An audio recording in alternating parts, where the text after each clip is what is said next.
Hello and welcome to Methuen Community Studios Special Mayoral Election Forum. Thank you for joining us tonight. I'm your host, Michelle Houle. With the September passing of Mayor Neil Perry, not only was a hole left in many hearts in the city, but also a vacancy in the mayor's office. Following the Methuen City Charter, a special election date of December 10th has been set, and candidates have completed the necessary requirements to get on the ballot. As a way to get to know them both, candidates are joining me on set tonight. Candidate James Sarcione and Acting Mayor D.J. Beauregard. We'll try that again. Thank you for joining me tonight, gentlemen. Good evening. Thanks for having us. Before we begin, we'd like to offer a moment of silence for Mayor Perry.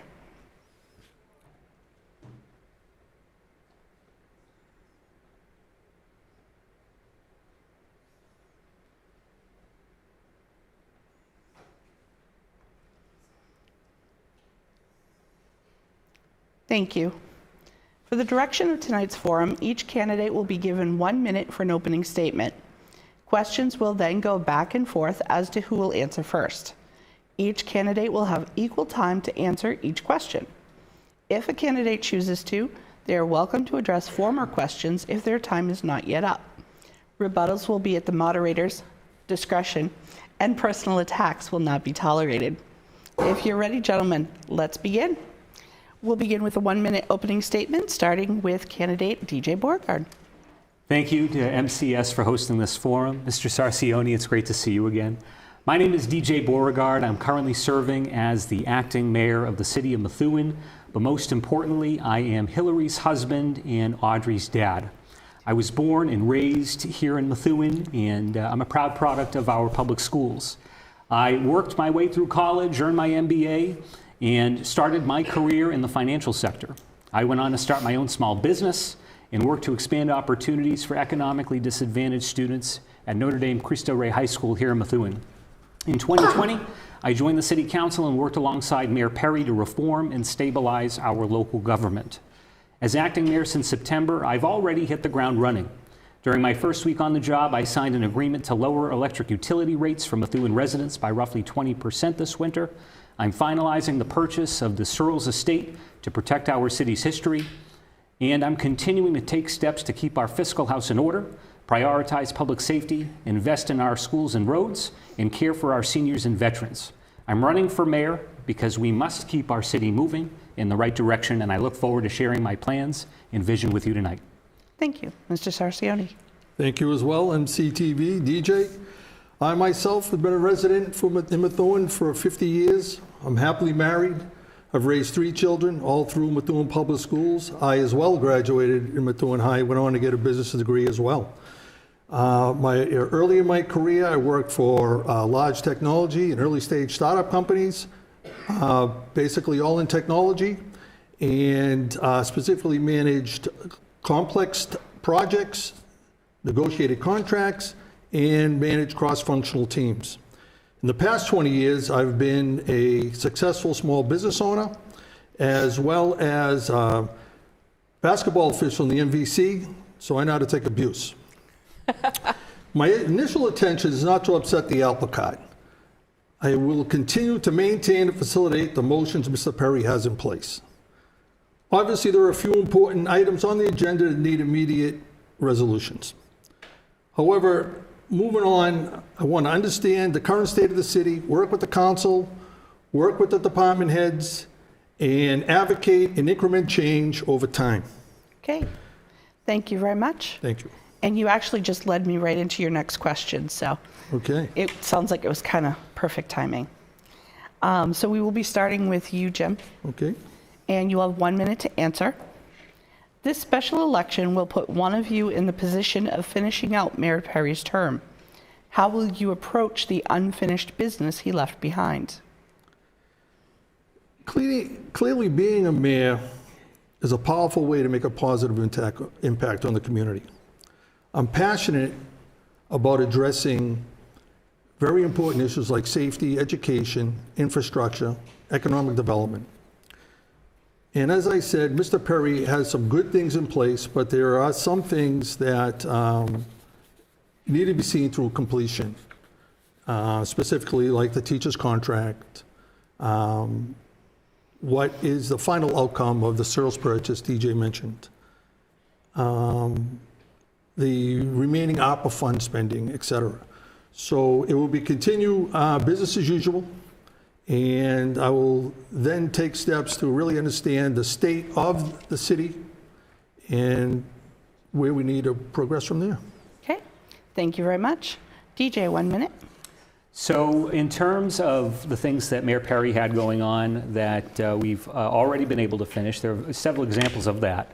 For instance, the first two that I mentioned earlier relative to the establishment of our power supply aggregation program. That is actually something that Mayor Perry had his final meeting on as mayor the Friday before he passed. And the following Wednesday, I was able to sign a 3-year agreement that is going to lower the residents of Methuen their electric utility rates this December. So that's a great example of something that I was able to check off the list right off the bat. Again, as we've been mentioning, the purchase of the Sears estate. We are closing on the estate on Tuesday of next week, November 12th. So at that point, the property's in our hands in terms of security, maintenance, et cetera. So we're seeing that through. We're following through. Mr. Sarcione referenced ARPA. The deadline to have every penny of ARPA funds allocated is at the end of the year in December. So we have things coming up right around the corner that we need to deal with, but also there are things that we've already been able to deal with at this point, I think, already. Yep, thank you very much. For everybody at home, just so you know, we are timing this, but I will, of course, let them finish their thoughts. So if it feels like it's a little longer, you'll make up for it somewhere else. Don't worry. So question 2 will also be a 1-minute response, and we'll be starting with you, DJ. We've kind of already started to talk about this, but many people are curious. The city of Methuen purchased the Sears estate, including artworks, for $3.25 million. How will you go about determining the best use for this property so that it becomes a positive for the city? It's a great question, and it's something that already has a framework developed. So the intent has been all along to purchase the property and establish, in essence, an 18-month planning and reuse process involving the public.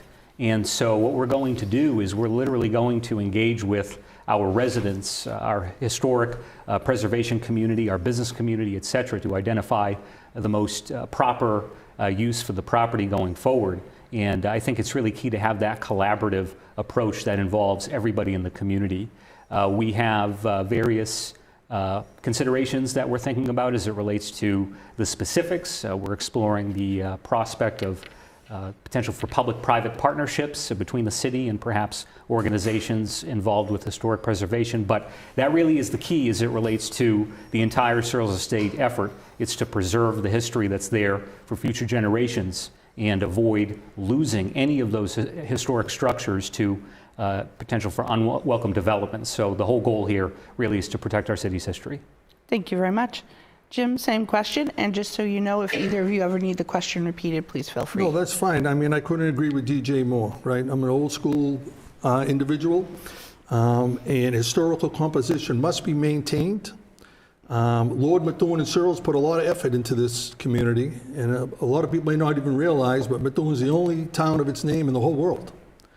And you can Google and fact check that. So, but I think my question really is why wasn't there already a plan for when you purchase a $3 million piece of property?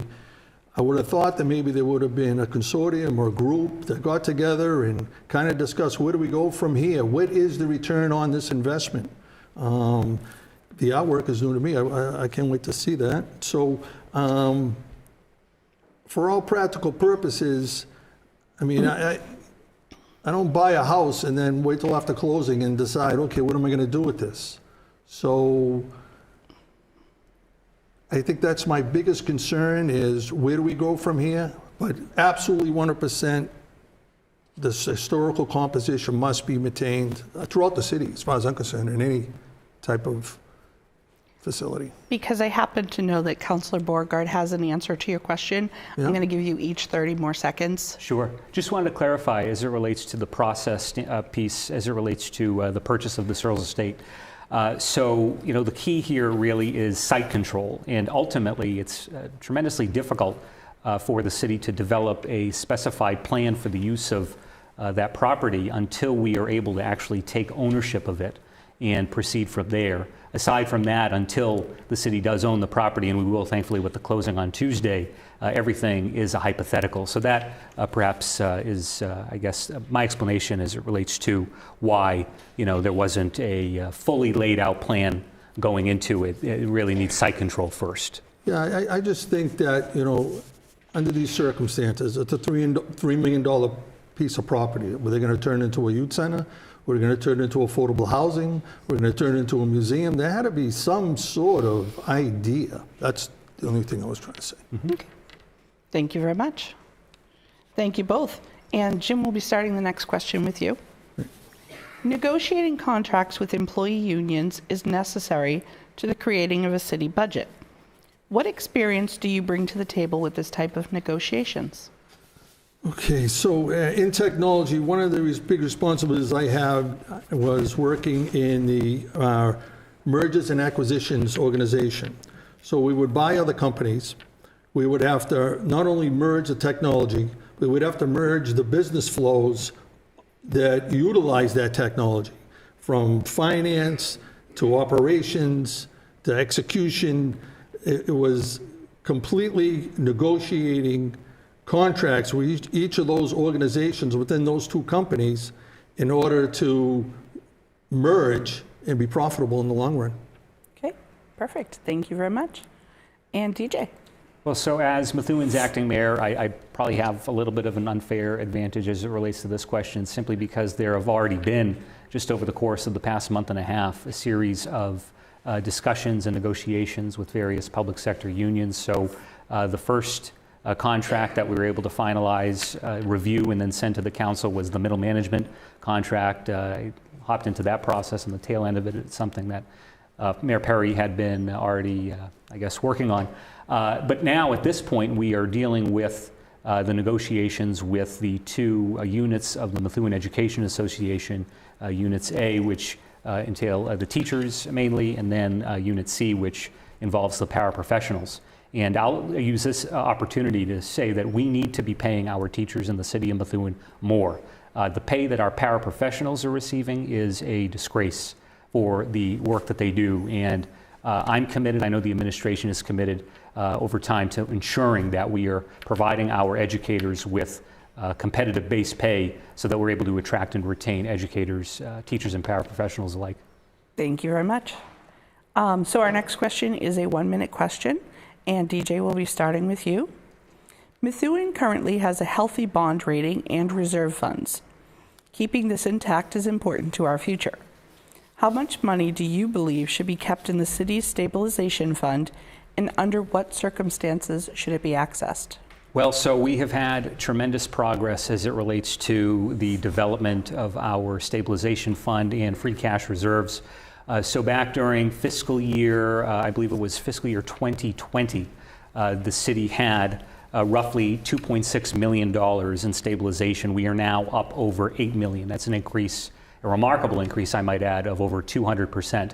And as it relates to free cash, when Mayor Perry and I took office, the year before that, I should say, in 2019, our free cash reserves were at negative $1.9 million. Today, fast forward, we're at $18.3 million.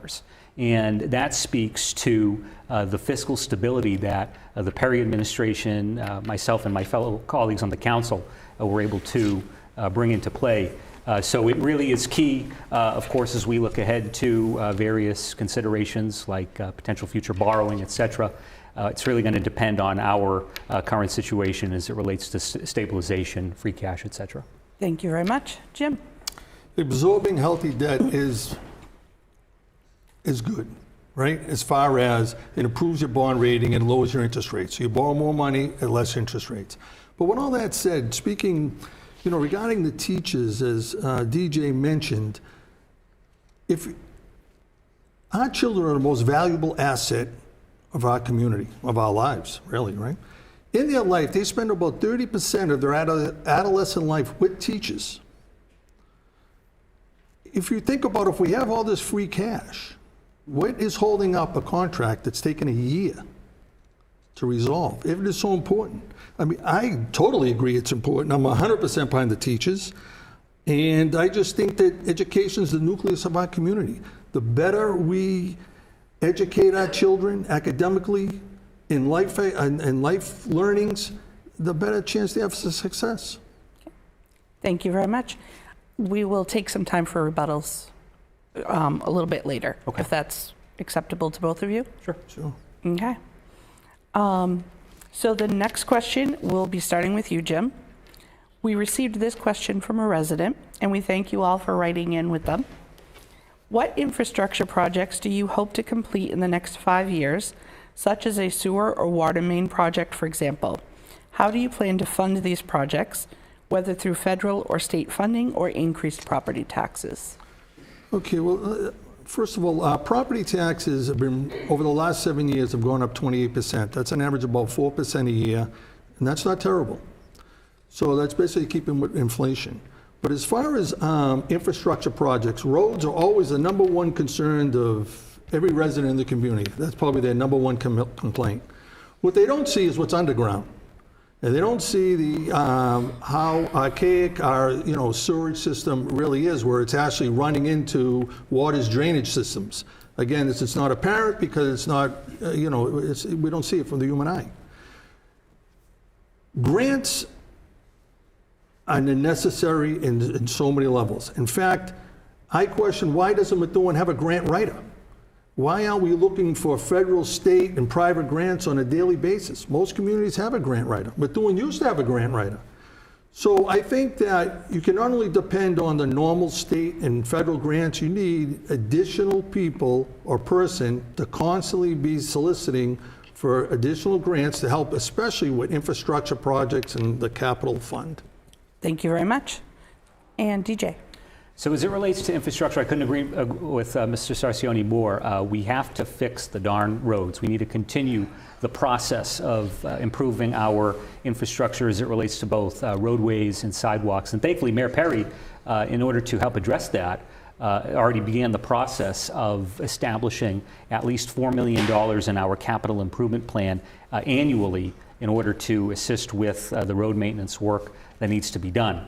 The other thing, too, I want to draw attention to various projects underway under the context of ARPA, and namely the water and sewer projects in the Arlington neighborhood that are currently in the works. So a project like that is going to cost the city an unbelievable amount of money, but what we're doing is we're using ARPA funds to pay for phase 1 of that project. And then a couple of weeks ago, we had a meeting down at Man Inc. With Linda Soucy and several other folks from the state delegation, and they brought in folks from Senator Warren's office, Senator Markey's office, Representative Trahan's office to talk about earmark opportunities and such, along with going after grants. So it's important to maintain good relationships with our legislators and pursue those grant opportunities.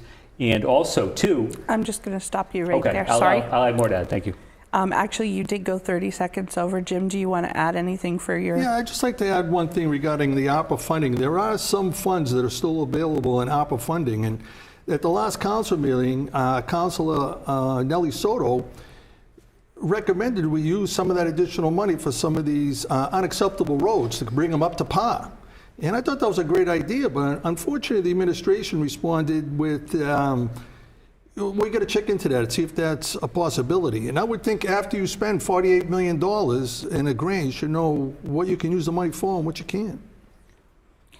If you both would like to, it seems like this is something that is going pretty well. So I would love to. Let's give DJ. I'd love to just respond to that. Yeah. So when it comes to the use of ARPA funds, it is not permissible to use ARPA funds on directly on roadway projects, especially when it comes to unaccepted roads. So as it relates to specific water and sewer infrastructure projects, if that requires the city to go about, say, replacing a water main, and that would also entail road work, then that could potentially come to fruition there. But in terms of the spending of state funds, we're not able to spend state funds on unaccepted roadways. We have sometimes some leeway when it comes to using our municipal budget, but as it relates to the reason why we're not able to do that, we just can't.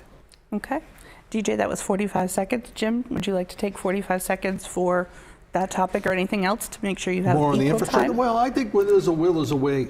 So sometimes you got to prioritize spending. You're going to move some money from one pile to another pile. We know that an unacceptable road situation is it's a big concern with a lot of residents. And when you have an unacceptable road, you can't even do any work to that road because it's unacceptable. So now it kind of falls in limbo. So why not bring these unacceptable roads up to par so they can be maintained on a regular basis? Okay, thank you very much. And thank you both. It's kind of nice to be able to finish out questions and answers. It's a great time. But we are going to move on to our next one. This will be a 1-minute response, and we'll be starting with you, DJ. Our tax base is strongest if it can include a healthy mix of residential and commercial properties. Considering how important economic development is to this, what ideas do you have for helping current businesses expand and new businesses to set up shop in Methuen? So just in the past couple of months, we lost Holy Family Hospital, which is our largest, or was our largest private commercial taxpayer. Now, thankfully, it's been rescued, in essence, by Lawrence General, but Lawrence General is a nonprofit. So in terms of the future, we're going to have to find a way in a hurry to expand our commercial tax base. And really the key to do that is to, in essence, go out and sell the community. I held a position before I had to step in as acting mayor in 2023 as the town of Arlington's economic development coordinator. And the gist of that role really is to go out and sell the community to new businesses and bring them into the community while also serving as the primary liaison for business owners in the community now. And so I think in terms of our future when it comes to economic development, we need to have an economic planner who would have that responsibility, production target as it relates to going out to bring in a new business, but also serving as a liaison to our existing business owners. Ultimately, the best way to lower costs is by expanding the commercial tax base. Okay. Thank you. Thank you very much. And that did come out to 1.5 minutes, if I'm correct? No? Okay. I count faster in my head. So Jim, it'll be a 1-minute response for you. Okay, thank you. This has been probably my biggest driving force for running for mayor. I don't believe we have done, over the last 10 years, efficient commercial planning.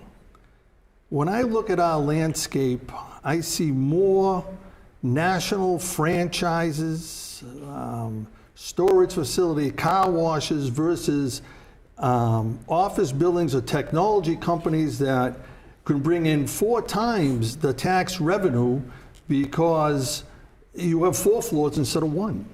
Now, maybe this has to do with zoning, planning, or the whole economic development as a whole. But we need to be more business friendly. We need to have more opportunity for small business owners. That builds a character in a community. And I just feel we don't offer the tools, the resources, the workshops, the networking forums to empower these people to kind of create some financial stability in their life moving forward. Okay. We are running a little bit on time, so I'm not going to allow for a rebuttal for that one. However, that being said, Jim, the next question is directed at you, but we are going to open the floor up to DJ to ask you the question, and then we'll flip the table and have you ask him your question. Okay. So, sure. DJ, what would you like Jim to answer? So in terms of my question, it's something similar to what we hit on before, but the winner of the special election on December 10th will take office as Methuen's permanent mayor for the balance of Mayor Perry's unexpired term immediately after the results of the election are known. Methuen's next bond rating is coming soon, and so without perhaps the benefit of government experience or a transition period, discuss your understanding of the city's debt-to-revenue ratio and Methuen's municipal bond rating as it stands today. Yeah, that's a tough question, DJ, because that's something that's, part of the learning curve. You're talking about getting into the weeds of the financial situation. I mean, I could talk to, how much we bring in tax revenue. I could talk about a lot of the different costs and who has the highest budgets. But when you start to talk about, debt to income ratios, I know we bring in $108 million worth of tax revenue, and, the teachers' budget's, $120 million, not all of the towns, of course. Half of that comes from the state. But, to get drilled down to each single one, I know that Mr. Perry did do a fine job of that, did a fine job of coming up with a cash reserve, and you're on the council as well, so credit goes to you as well.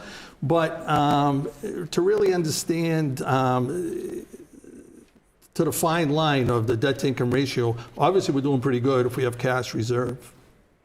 Absolutely.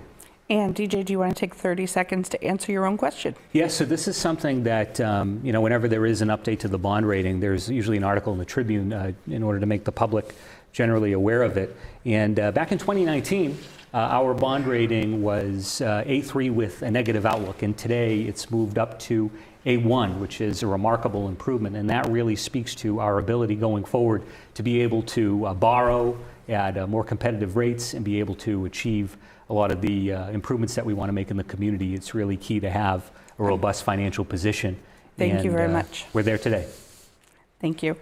And we're going to turn tables now, and Jim, you can put DJ on the hot seat. Okay. DJ, I know you mentioned a lot about Mr. Perry and, riding his curtails, and that's not a bad thing. I want to make that very clear.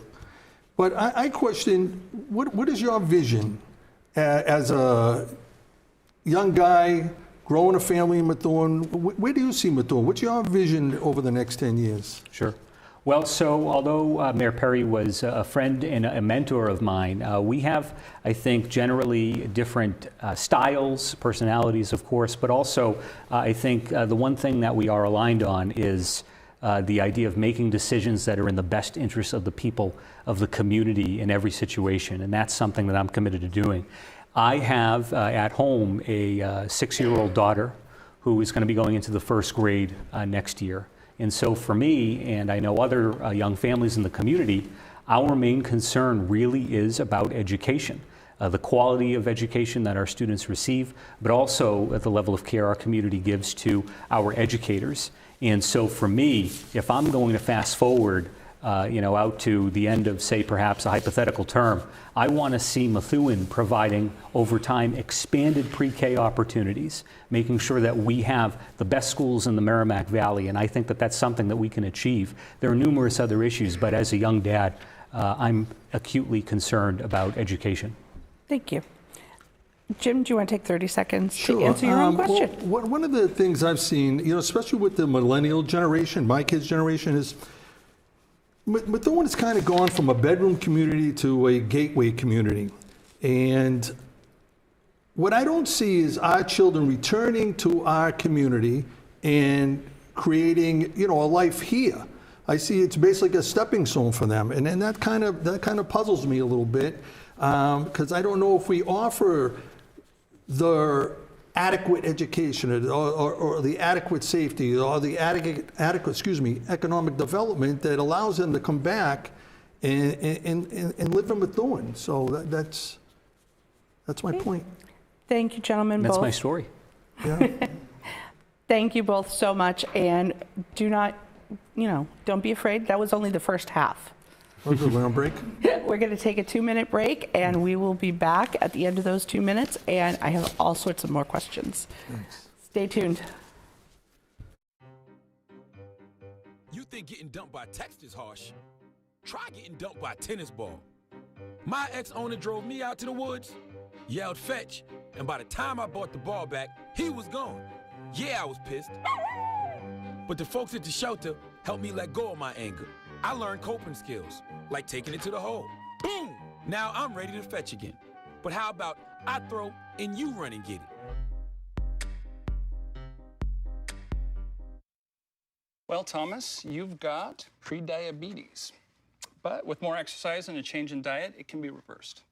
I've tried exercising. It just makes me hungry for bacon. I love bacon, too. And who really likes to exercise? Not me. Me neither. Nobody. So we're good? What? Oh, you still have prediabetes. Big time. Here's your check.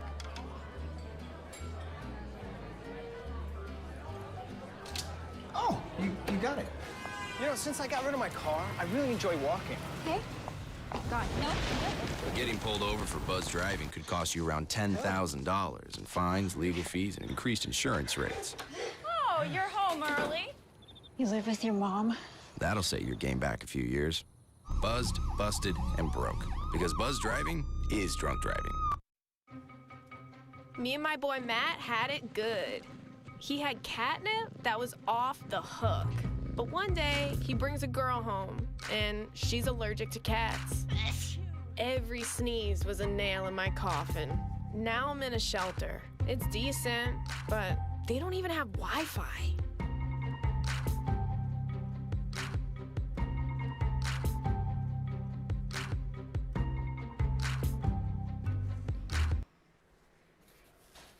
Hello, welcome back to Methuen Community Studios Special Mayoral Election Forum. That's a lot of words to that, and I kind of keep screwing them up. But don't worry, you're going to find out in the next half hour exactly what we're talking about if you missed the first half hour. Joining me again is Jim Sarcione and DJ Beauregard, and I'm your host, Michelle Houle. Thanks for coming back. So our first question is going to start with you, Jim. Okay. And it will be a 1.5-minute response. Oh boy. A viewer wants to know, please tell us about 2 major initiatives you've proposed and seen through to completion, whether in city business, professional career. Okay, I worked for a startup called Provision Staff. I was the 3rd person hired in this company, and we were doing software technology. We actually grew the company to over 250 employees. Not only was I involved with interviewing every single person that we hired, and you can multiply that times 3, I was also responsible for defining the marketing and product requirements of the software application, which entailed flying all over the country, talking to all the different end users that were going to be using this product, and determining what the requirements were, and basically defining the project and all of the components associated with delivering it. So that's one. Okay. Okay, so That, good enough? yeah. Okay. If you're satisfied, we're satisfied. Well, I've never been in city government, so it's hard to, identify or, an accomplishment there, I can understand that. right? So then we will switch over to DJ. So for me, looking back at the past couple of years serving on the City Council since 2020, what I've tried to do is identify problems and then develop specific solutions to them. So first of all, one of the things that has really bothered me as I watch people deal with various economic issues today is the cost of living. And there was an issue that had come to my attention upon doing some research as it relates to the exemptions that we provide to senior citizens in need as it relates to their property taxes. And I had found that the city had developed, or at least established, tax exemption levels back in the late 80s that hadn't been updated through just until the past couple of years. And so I was able to put together the legislation that increase those property exemptions for those residents, thereby reducing their bills, but also developing the $2,000 property tax work-off for individuals who volunteer for the city. So those are 2 areas as it relates to the cost of living that I was able to start up in essence see through to fruition. And then the other issue too is I look at the way that our veterans are generally treated in our country, but looking at how I can do something at the local level about that. And so I worked a couple years back with Hoppy Curran to increase, actually literally double the veterans tax exemptions in Methuen for our disabled veterans, and also allow for individuals who own property and they're receiving those exemptions to be able to keep them even if they place their property into a trust. So those are 2 areas where there was a problem and a solution. Thank you very much. So DJ, we'll be starting with you. This is question 10. It is a 1-minute response. During the pandemic, outdoor recreational opportunities became increasingly important to residents. What is your vision for Forest Lake? Forest Lake has so much opportunity. There's currently the spot that is typically used as a concession stand. There's great opportunity there. There's an opportunity, I think, to engage the arts community and look at the prospect of maybe setting up an outdoor stage, something along those lines, so that folks can actually go to Forest Lake, enjoy what the recreational space has to offer, but also have the opportunity to enjoy various arts-related activities in the city. So, I think Forest Lake, it's really an opportunity for us to develop I guess those chances for folks to get out, enjoy nature, but also enjoy what our city has to offer otherwise. Thank you. Jim? I myself, Forest Lake brings back a lot of memories. I was adolescent in fishing derbies that used to be held there yearly. I'm not sure if is that even, do we seem to still do that? That's great. I know it's, routinely stocked every year. I mean, so I'd like to see more emphasis on maybe some of our other places like Mystic Pond or, Hillsy's Pond. I drove by the other day, can't even see it anymore.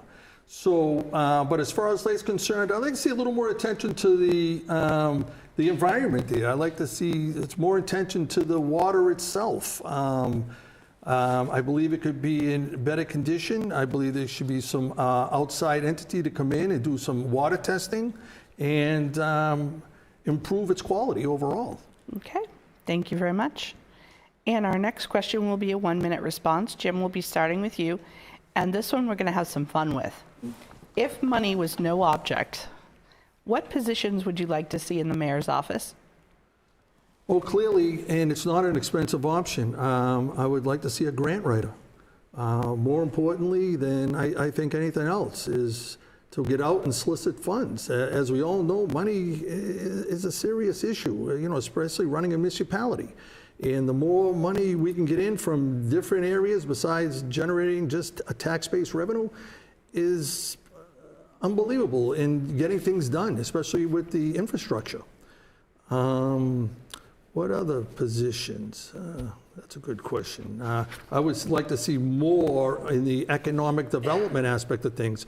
Maybe our community development group, planning, zoning is overwhelmed. I know I've heard from different developers out there in the city, and there's a lot of red tape, and it takes forever to get permits approved and work orders done. So maybe some more emphasis on those areas to improve our economic development.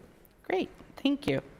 DJ, same question. So again, if money wasn't an issue, I would argue for the creation of 2 new positions in the mayor's office.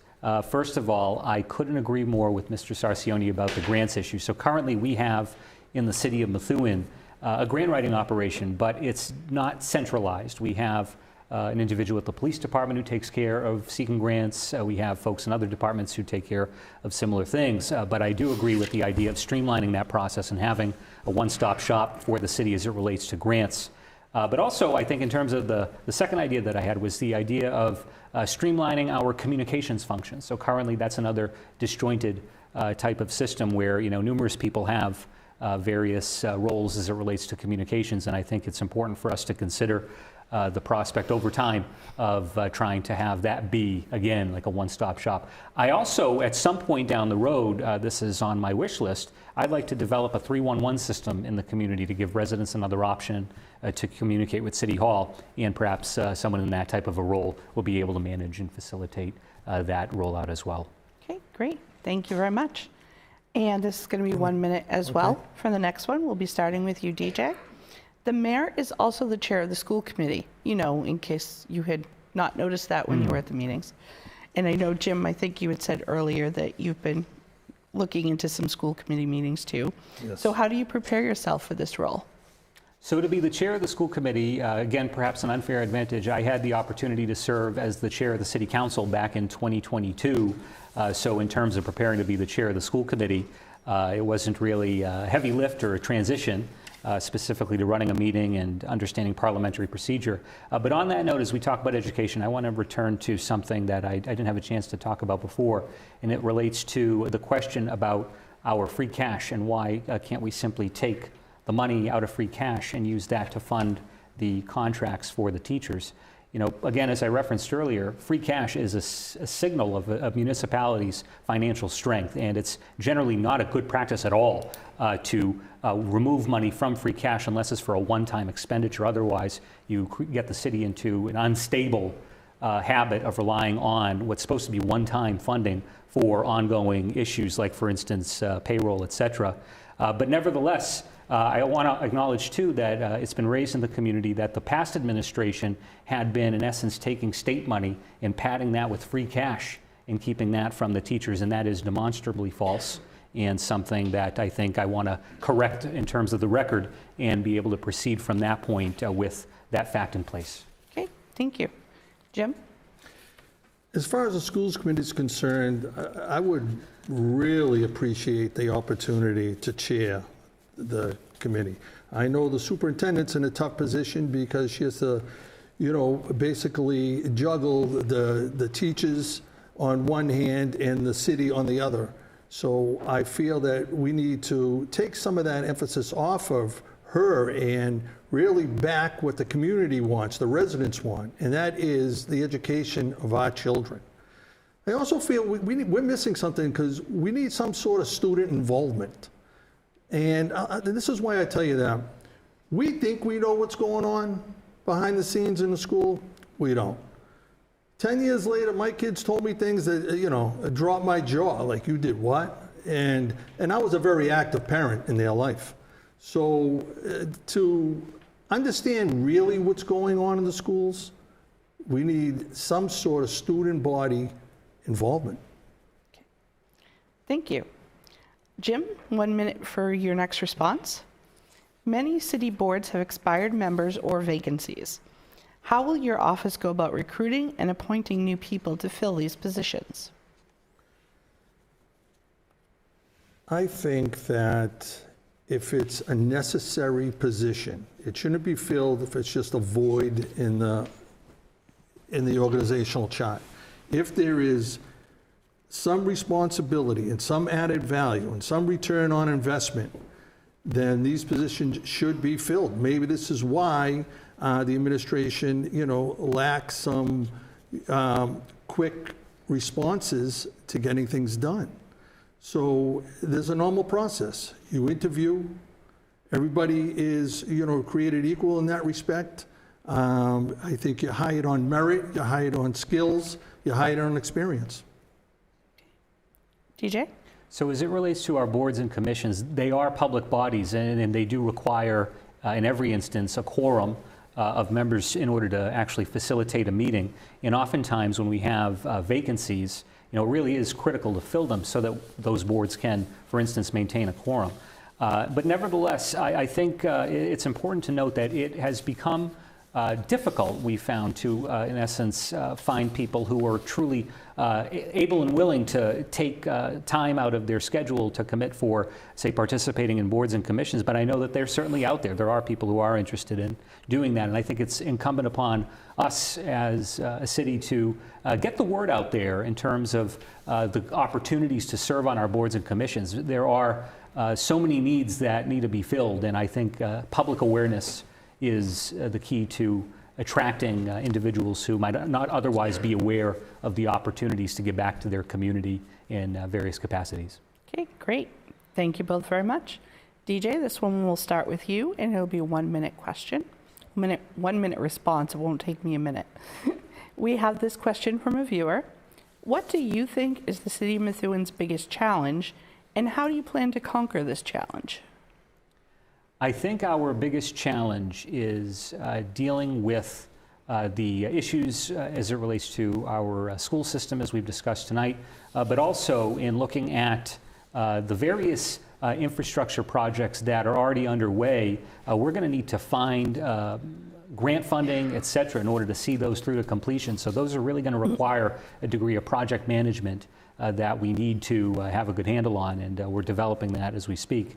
But beyond that, I think, in terms of other specific challenges, we have, I guess, a geographical challenge with Salem, New Hampshire, right across the border. However, when it comes to economic development, although that is an issue generally with the tax difference, we do have an incredible location. We are located at the intersection of two major highways. And so although economic development is a challenge, certainly there are numerous opportunities and institutional advantages that I think we're able to take advantage of.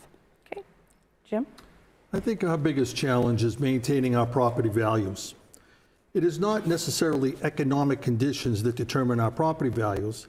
It's within the community, it's safety, it's education, it's our economic development. We need to constantly decrease our percentage of crime, increase our education system as far as the number of people graduating, percentage of people graduating, percentage of people in college acceptance. So the better our education system grows, the safer our community is, and the more we have to offer our residents in economic development will significantly stable and improve our property value. Okay. Thank you both very much. We've kind of already touched on this next question, so we'll just give it a minute and see what we can bring out a little bit further. Jim, we'll be starting with you. The cost of basic necessities, especially housing, has increased to the number of Methuen residents who are struggling to make ends meet. What initiatives do you support, whether city, state, or federal, to help out? Yeah, I mean, this isn't Methuen problem. This is a national problem, and so what can we do at this level is more in regards again to just grant money. What can we do? Can we establish a program, for kids that, that we can fund, whether it's, arts or whether it's music or whether it's STEM, science, technology, engineering, math. So, and the same with the elderly, right? How can we get some grants and, maybe put on a show at our auditorium for them once every couple months? I think to directly impact, inflation, that's hard to do at a city level. Because we all gotta, buy food, we all gotta pay gas, and that's kind of out of our control. I will tell you one thing though, we need some better strategic relationships with some businesses that are in Methuen, specifically like Market Basket, right? I know the people in the east end of Methuen shop in Haverhill. I know the people in the west end of Methuen shop in Salem. Methuen's Market Baskets have the same footprint for the last 50 years. Nothing's changed. There hasn't been any development in that area. And maybe that could help. People don't have to travel as far to go, and that could help a little, Okay. Thank you very much. DJ. So I think that although there are a lot of other larger economic issues at play at the federal level and even at the state level, there are things that we can do at the local level, meaningful things, even though they might not be significant in the long run, nevertheless meaningful, that we can do to lower the cost of living for our residents here at home. And one of those things, I've touched on it previously tonight, and that's the establishment in Methuen of a aggregation program as it relates to power supply. So back last year, in I believe March or April, there was a time when Methuen's electricity rates skyrocketed over 30 cents a kilowatt hour. Meanwhile, in the city of Haverhill next door, they had been locked into an aggregation program, and so their rates stayed at roughly 10 cents a kilowatt hour at that time last year. And so now, as we look to where we're at going forward, the challenge for us, we look around the world, we see all these different crises playing out, and the concern for us is, well, how do we prevent that from happening again? And ensuring that we're able to lock in at a lower rate that'll save residents money. And the key really has been to establish that aggregation program. And so now, starting in December, residents will see an average of 20% decrease on their electric rates going forward. So that's an example of something that we can do at the local level to help people out. Okay, great. Thank you both very much. Next question, we'll start with DJ. 1 minute response. The city's relationship with current state legislators can benefit the city of Methuen. Can you describe how you will work with them to ensure our voice is heard at the State House? Absolutely. So I have, I think, an outstanding relationship with each member of our state delegation, Senator Payano, Representatives Hamilton, Reyes, and Paulino. They are tremendous advocates for our city on Beacon Hill. And for me, just being able to reach out to them and inquire about various issues, dealing with transit issues and the like, I shouldn't say transit, but transportation. Thinking of issues along like the Route 110 corridor, there was that asinine plan to install various new infrastructure components over there, like a bike lane and things like that. And we were able to work with the state delegation to kind of, reel that in a little bit and make the plan slightly more realistic and safer for residents. So that's just one example of how we're able to collaborate with our legislators in order to get things done at the state and federal level. Also, I want to point out the Sears estate concerns there, working through Representative Hamilton, Representative Trahan at the federal level to receive funding for that. And I also looked at the Arlington neighborhood, all the projects going on there. We're really reliant upon our state partners in a lot of ways, and I'm very grateful for their friendship and partnership. Thank you very much. Jim? Yeah, state reps, they're very receptive to wanting to have a relationship with you, right? They have the same common goals in mind in the community. This is where they represent. I met a state rep for the first time the other day, and he invited me in his house, and we chatted about different things, regarding the state of the city. So there's no doubt if you have a good personality, you're going to build new relationships with people, you're going to have common goals, and you're going to understand where each person's frame of mind is and, work out any issues that makes everybody look good. I clearly have no allegiance to, any past or present politician, but clearly I developed relationships my whole life in many facets of, work, sports, life, period. Okay. Well, gentlemen, we have come almost to the end. Not quite ready yet. Don't get up and run away. So we are going to open the floor up to both of you for a minute and a half each to kind of synopsize anything you didn't get to tonight, maybe question and answer, anything that you would like to do for that minute and a half before your closing statements. And Jim, we'll be starting with you. Okay, everybody correlates, running a city, to a business, right? And, there are basic economic and business principles that apply, right? You don't spend more than you make, you balance budgets, you prioritize spending, you have healthy debt, you meet and you learn with your department heads because you're only as good as the people that work for you. But there is one other characteristic, and it's more than that. It's like a family because you have to deal with multiple personalities. You have to understand trials, tribulations, needs. And, as time goes on, you've got to either be compassionate or at times you need to be stern.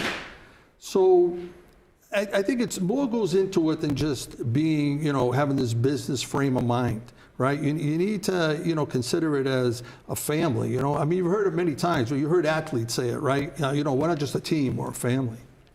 Okay, great.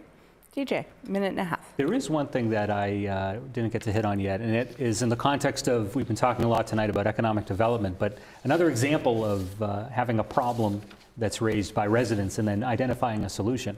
So interestingly enough, there have been, of course, as most people are aware, this proliferation of storage facilities and car washes over time. And, we had the idea on the council to establish new regulations that I wrote into the new code that deal with, reasonable limitations. And so, you hear residents say, this is an issue. We have too many of these uses in our community. What are we going to do about it? And so the solution was to establish some, I mentioned reasonable restrictions in the zoning code as it relates to limiting the number of, say, car washes, storage facility in the vicinity, but also requiring applicants for those permits to be able to demonstrate that there's an actual public need and a use in the market for that type of a use of the land. And so, that's just another example I just wanted to point out of, folks saying, we have too much of this in our city and, we need to address that, and we were able to do that. So up on Pelham Street, rather than having another car wash at the end of that ramp at the intersection of Pelham Street and Cross Street, that's going to be the Clatta. So I'd rather have a car wash over, I would rather have the Clatta over a car wash. Okay. You blew my mind. I hadn't heard about the Clatta moving there, so. It's in Methuen life. Oh. Yeah. Sorry, guys. It's all good. Didn't read it this month, I guess. Nancy's giving me a hard time over there. That actually brings us to our closing statements. See, talk about dropping the ball at the very last minute. So we are going to start with Jim, since DJ opened the show. Okay. If you want to do a 1-minute closing statement, All please. right, again, thank you, MCTV, DJ, appreciate it. I just feel, as I mentioned earlier, Methuen seems to be transitioning from a bedroom community to a gateway community. I feel the historical character and identity is diminishing. I feel our footprint is more in national franchises versus small business owners that, bring some character to the city. You see a lot of communities around us, and you see the downtown areas are full of small business owners, entrepreneurs, ethnic restaurants, and I feel that, Methuen has kind of dropped the ball on that. I mean, I'm not sure, is the Loop our identity? It seems like an outdoor food court to me. I think there's, over 10 years ago, we did Harvard did a study on our downtown area, but the downtown Methuen still looks like it did 50 years ago. So, and in general, my biggest concern is, and that kind of prompted me from one of the mayors, why don't our children return to Methuen? Why? What is missing? And that troubles me a little bit, because our legacy is going by the wayside. Thank you very much, Jim. DJ? Thank you again, MCS, for hosting this forum, and I'm grateful to you, the viewers, for tuning in to learn more about the candidates for mayor. Methuen's local government has made great strides since we took office in 2020. The proof is in our progress. We paid off a $4 million deficit and cleaned up our police department. As a city councilor and now as our acting mayor, I've worked to find ways to help address the cost of living crisis, make our schools and streets safer, and make our government more accountable and transparent. However, we still have more work to do to improve the quality of life for every Methuen resident. We have to pay our teachers more and strive to improve educational outcomes. We need to fix more of our roads, and we need to make our neighborhoods even safer. And on top of that, we have to keep our city affordable for our residents by expanding our commercial tax base. I'm committed to making decisions that are in the best interests of every resident of the city of Methuen. And I am committed to doing all that I can to advance the work of moving our city forward. I hope to earn your support in your vote in the upcoming election on Tuesday, December 10th. Visit djbeauregard.com to learn more about me, and I'll leave it at that. Thank you for your consideration. And thank you both, gentlemen, for joining us tonight. We really appreciate it, and I hope that you enjoyed yourselves tonight. Great, thank you. Thank you. We want to thank you for tuning in at home as well, and I hope you've learned something tonight. I know I obviously did at that last question. This program will be replayed on Comcast Channel 22 and Verizon Channel 33, as well as available on demand at MethuenTV.org. You can also listen in on mvpublicradio.org. December 10th is the special election for the position of Methuen Mayor, with polls being open from 7 a.m. to 7 p.m. There will not be early voting for this election. However, mail-in ballots are available through the city clerk's office. November 30th is the last day to register to vote for the special mayoral election, and that also can be done through the city clerk's office, which is located on the first floor of City Hall, or through their website, cityofmethuen.net. Exercise your right to vote for the leader of your city.